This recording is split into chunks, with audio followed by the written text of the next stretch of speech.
Hey everybody, welcome back to Just Around the Corner. Today I have with me Kelsey Gilley. She is the owner of Neuro Restore and she does a neurofeedback and she does that with her own location as well as partners with Gap Relief and Jubilee Wellness in the Northwest Arkansas area. And so she's got a couple of different ways that you can connect with her.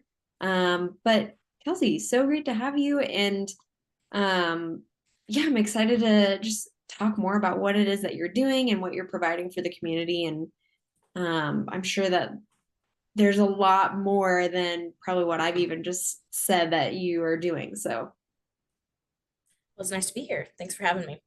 yeah.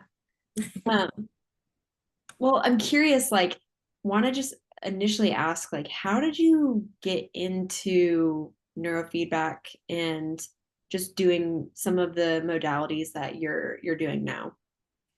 Yeah, um, good question.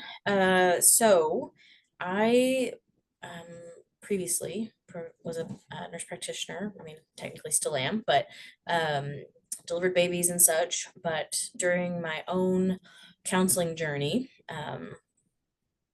trying to get healing from things and marriage counseling, and had an awesome therapist who recommended me to read the book The Body Keeps the Score. Mm. And first time that I'd ever made connection to, the body keeping, lived experiences inside of itself, and not in a good way. Not in a lovey-dovey kind of way. And so parts of at the end of the book, one of the chapters was on neurofeedback.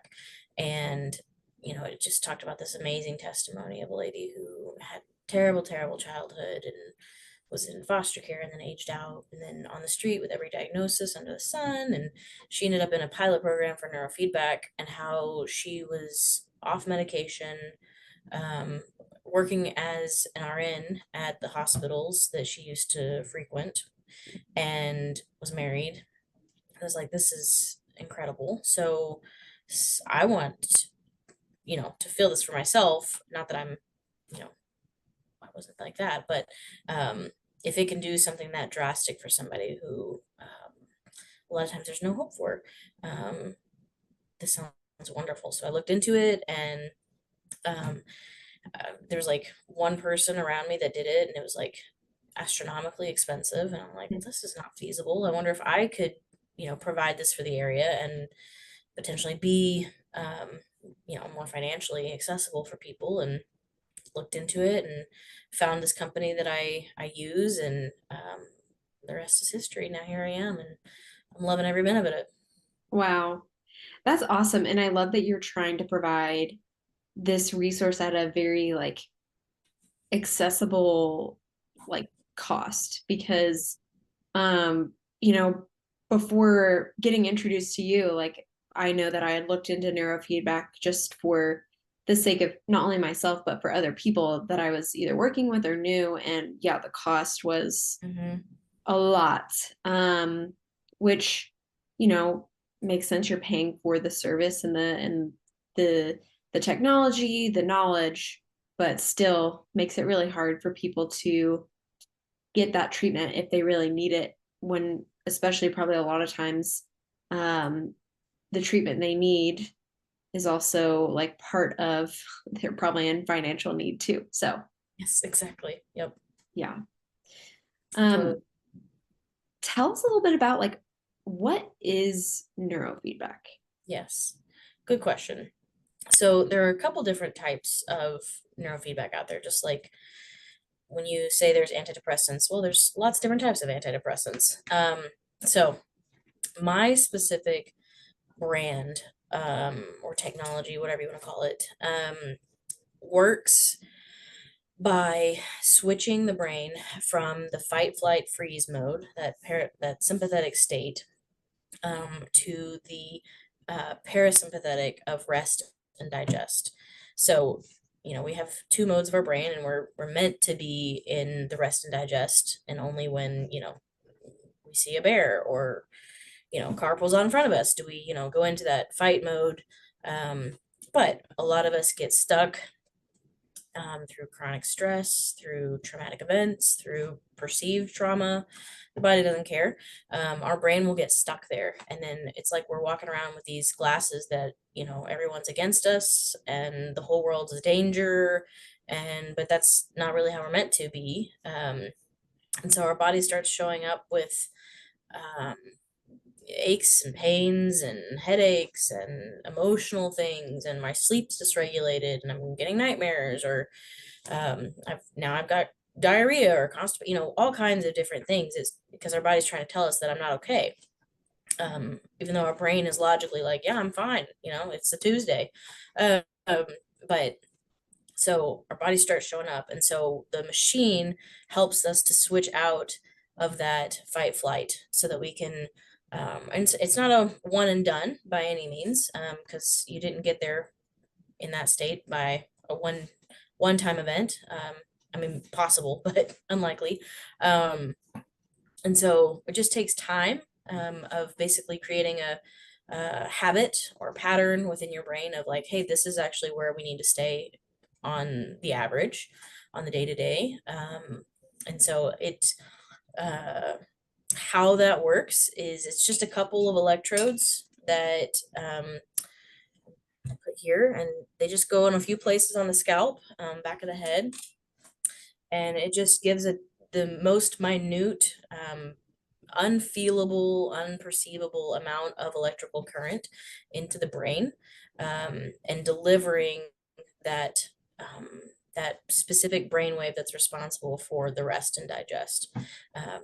So that your brain's like, oh yeah, I remember this, and then it starts to catch on and to follow that as well. Um, I think that answered your question. No, that's It great. took a rabbit trail, but Hey, that's all part of it. I think everything that you shared was super valuable and yeah, really makes sense of like part of what I was hearing you say is that part of the trauma response is our brains and our bodies get disconnected and they no longer have a congruent conversation with one another where they are sending and receiving signals in and responding appropriately. mm-hmm, So what starts to happen is that brain starts to acclimate to trauma state and says, okay, this is our new normal. And body's like, no, it is not. It's mm-hmm, not mm-hmm. normal. No, this is And crap. yeah, yeah. And so starts symptoms start popping up and trying to let our systems know, hey, something is off. I'm not supposed to live this way Mm-hmm, in a prolonged state or in a permanent state. This is supposed mm-hmm, to be a survival tool that comes up in survival need.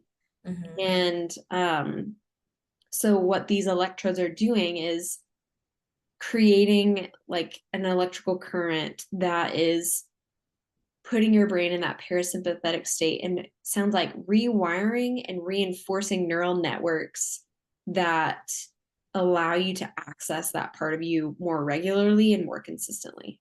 yep, yep, yep. It's totally just shifting it into a totally different gear. And that's what it's Yeah. trying to do. And hopefully the brain keeps that and stays there. Yep. Yeah. Yeah.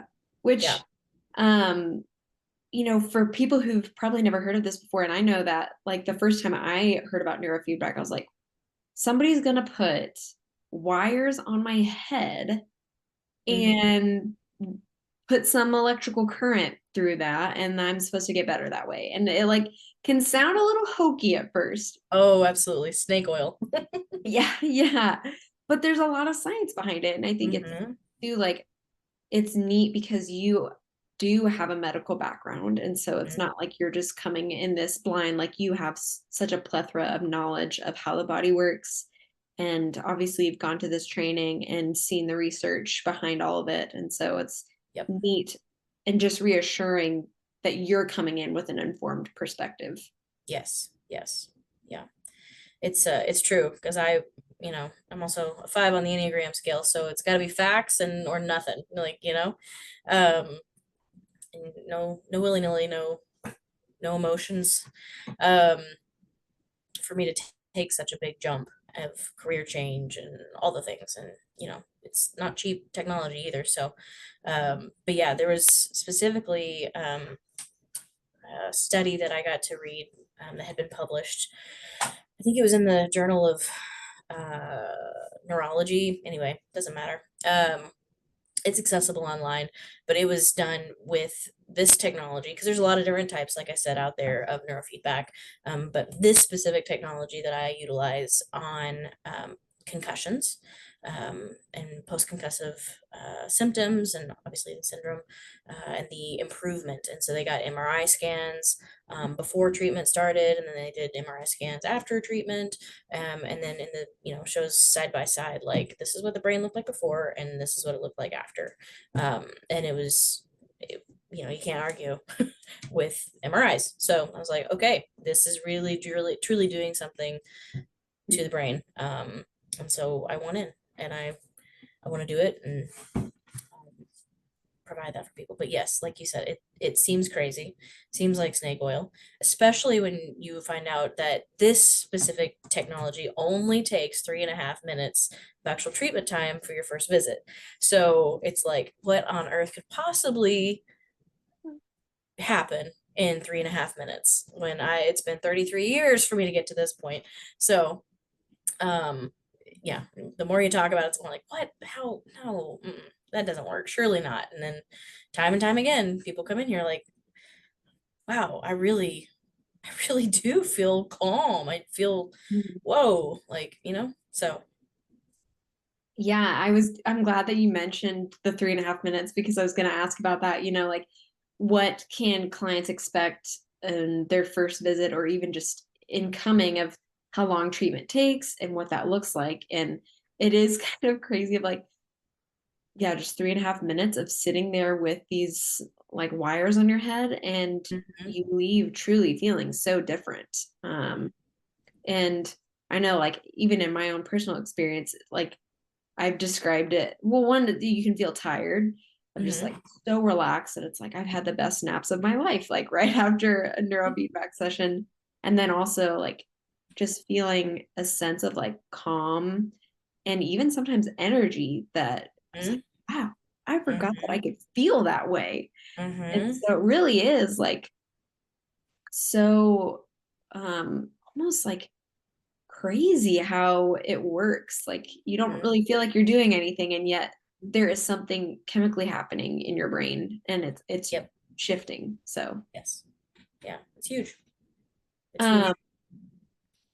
with just kind of a little bit more in depth about that, like when somebody were to come and see you, what could they Mhm. expect were like a first appointment? Yeah, good question. So like I said, the treatment time itself is only 3.5 minutes, so that part's really short. But with during the first visit, somebody's with me for on average 45 minutes to an hour, depending on how many um, ailments the person's experiencing, how much they got going on. So my technology doesn't include any sort of brain mapping or MRIs or any of that kind of stuff. So um, because it's not necessary for this type of technology. It's just bathing the whole brain. So we don't need to know specifically where we need to do it. Just telling the whole brain rest and digest. However, some people need more or less. Um, depending on their nervous system, because not everybody's equal.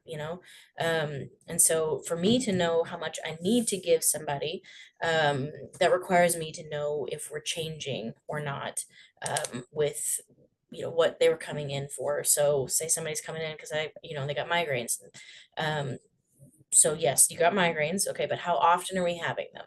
And so most of the first session is detailing what we have going on, and then how often they occur. So I try to quantify that as best as possible, because there's a lot of things that are subjective. Like if someone's feeling depressed, well, it's we can try to put a number to it, but that's a little harder. So I try to quantify. Okay, is this causing you to nap? Is it causing loss of interest?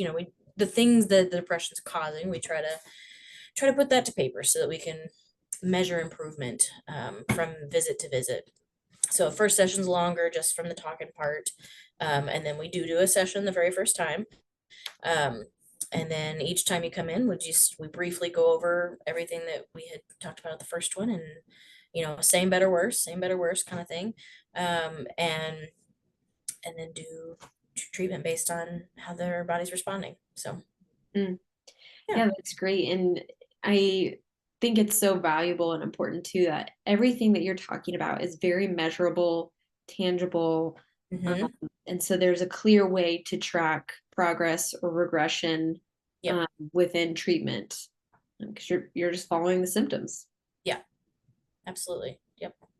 Very measurable. And people often ask, like, well, how do I know it's going to work, or what's the success rate, or whatever. I um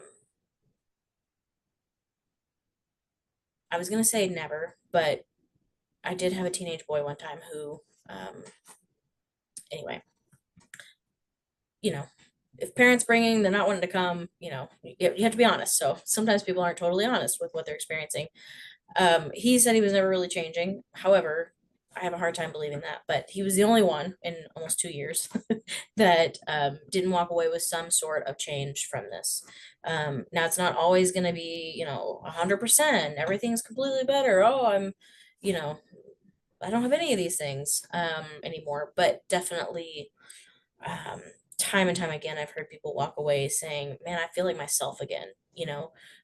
Which is that's really what it's to me about is getting somebody to feeling like, man, I can actually function again. I can do life again. I actually, um, that person was like, I sat at a restaurant by myself and I was okay being myself and I felt like myself again.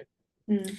And, just it's it's great hearing that. Like even for myself, it was I had lingering postpartum anxiety that was causing physical problems in my neck and shoulder, and I'd done a lot of different medical things to try to fix it, and nothing worked. And after a few sessions of this, that pain's gone, and I don't have that anymore. It was just neurologically tied to my experiences, chronic fatigue.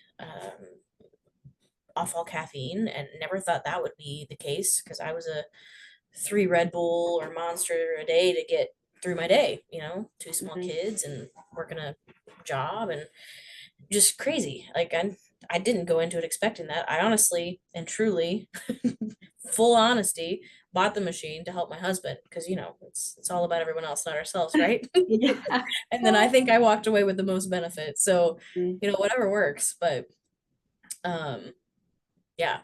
So, I don't know that I answered your question, but there you go, another rabbit hole. Oh, that's great. And um yeah, I think it's just cool too how so much of the time we get into the fields that we're in because we've had a personal experience that has led us down that path. And so you've gotten to see personally for yourself, for your family members, the impact of neurofeedback and how it really works. And um, that's like inspired you and led you to start like Mhm. giving the treatment, which is so great and Yeah. um, needed in this area too.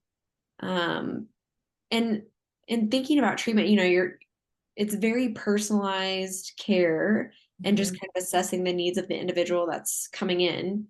But, how often should someone expect to come in for treatment? Oh, good question. Yeah. So, I have a standard protocol, that was recommended by the company, of, an average of 12 is pretty standard need. And typically that's done, twice a week for 3 weeks, and then weekly times three. And then we try to space out to every other week, times three. So that's for a total of 12. Some people end up not needing 12. I would say those are more rare, but with kids and stuff like that, they change quicker because they're not Mm. as stuck as an ingrained as us adults. Um, so but the beauty is that when you sign up, it's like you said, it's a very personalized, like, I fit the person's needs. Like I got people in here who are nurses and they're like, I literally only have one day of the week during the week that I can come see you. And so, well, we never do twice a week, we just do weekly.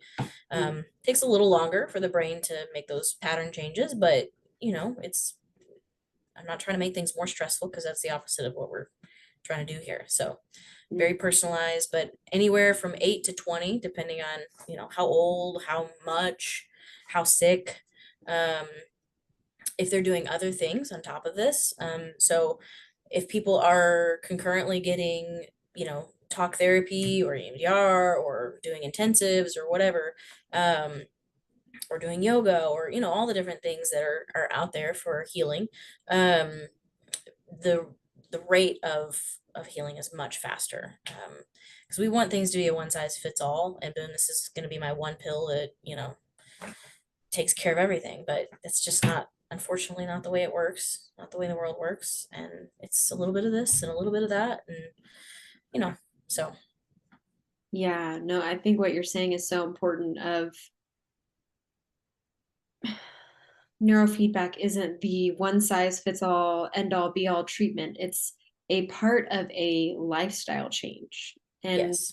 I think you could say that about any treatment you're doing, whether it's talk therapy or physical therapy or um, revisioning eating habits, exercise habits, all of that is one part of many parts of what Hmm. it looks like to take care of ourselves and really address issues in a more holistic and full way. And um, yeah, I think it's so great. Like, yes, neurofeedback can be a treatment in and of itself, but it's also going to be more effective when you're partnering that with other things in your life to help like boost things for yourself and for your body. And so that's not like the only time that you're actually taking care of yourself or Yeah. getting out of a survival state in your body. Yeah. Because if you're constantly living in trauma, then Right.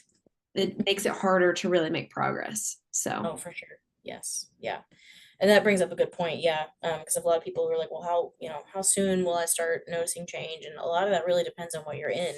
Like, I've got people who've come to me in the middle of divorces, and they, while they see benefit right away, they don't, it doesn't last as long between sessions because they're in the middle of crazy, they're in the middle of trauma inducing stuff. And then I've got others who come in who, they're 40, 50, 60. I had a 9-year-old, just stuff from the past, and they're weepy or anxiety or depression, and but the stuff is in the past, and they're just on their healing journey no matter how old they are, and they change faster because they're outside of that, like they're safe, and they're not in the middle of the schmutz.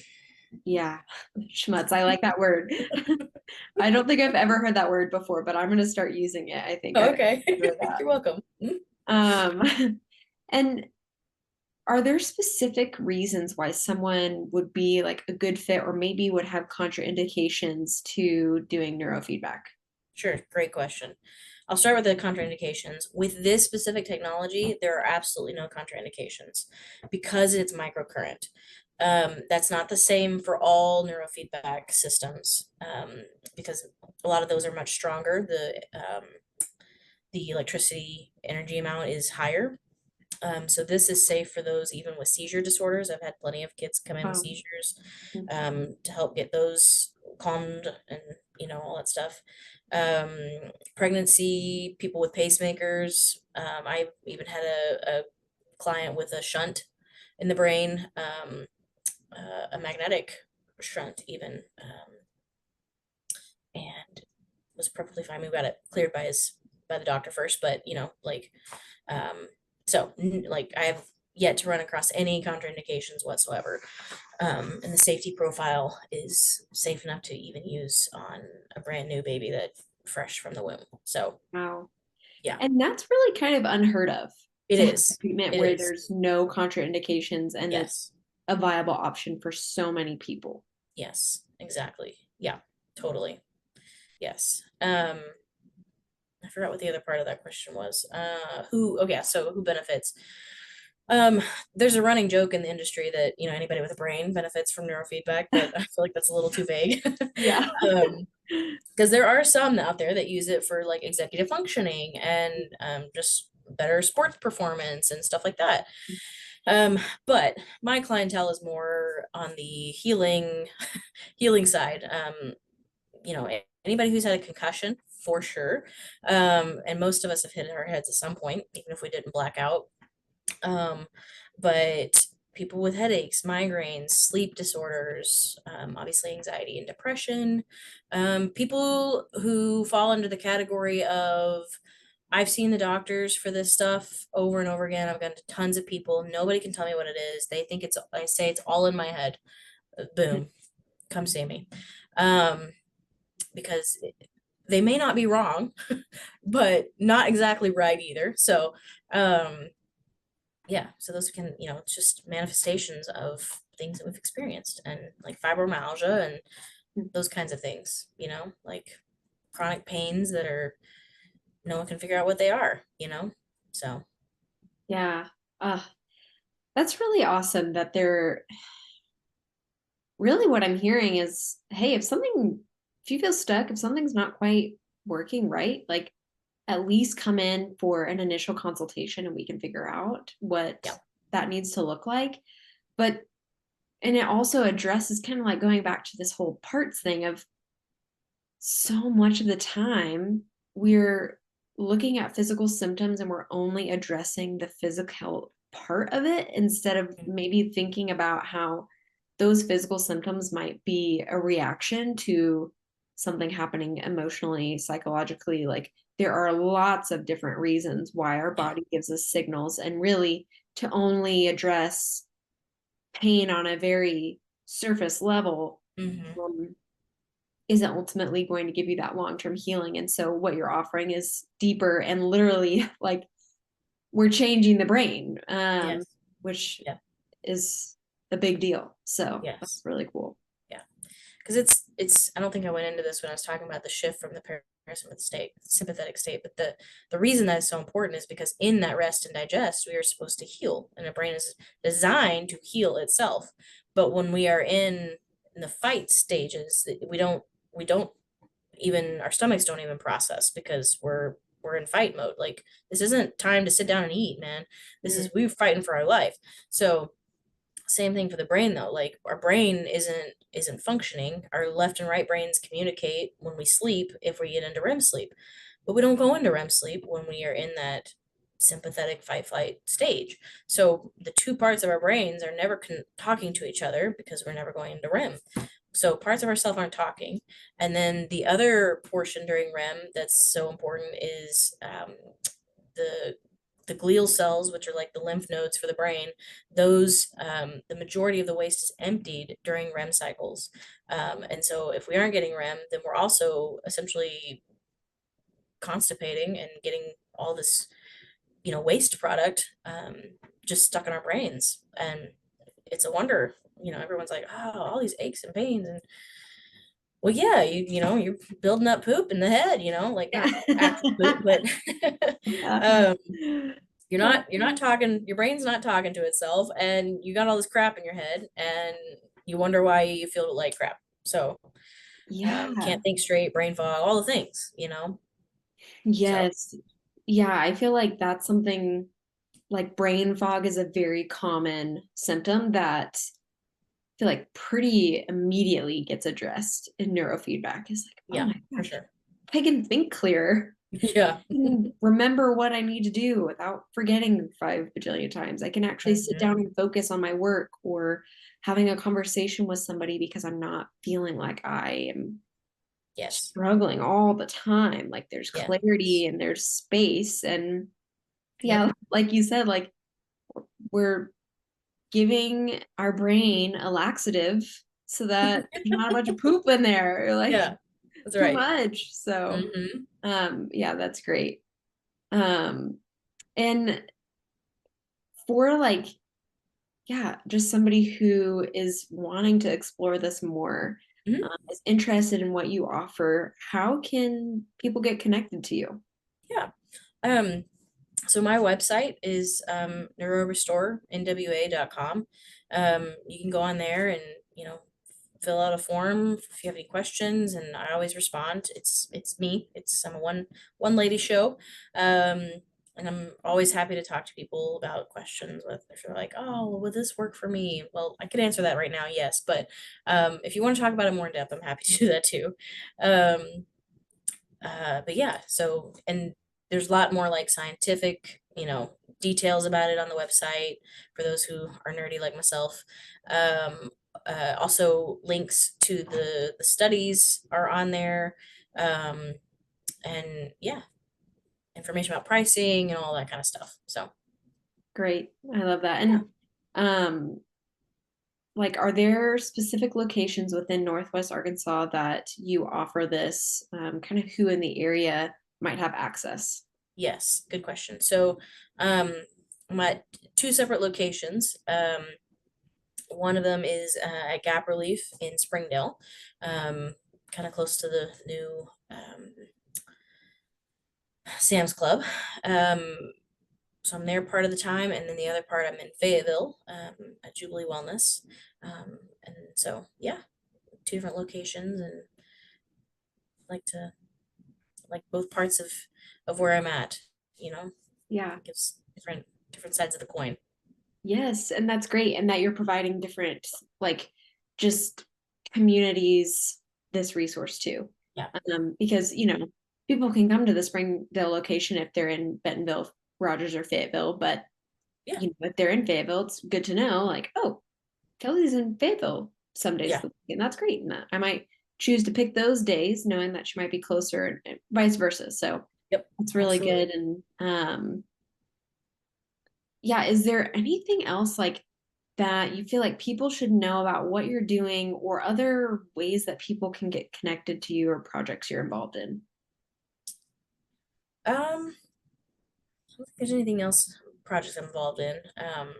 But yeah, I mean, like I said, the website, like it's me, and I communicate with everybody. So and happy to do so, and want to make it work for people. Like I said, I don't. This is trying to de-stress people and bring them closer to healing. So I try to do what I can to ease that Mm, ease that for them and make it doable for people.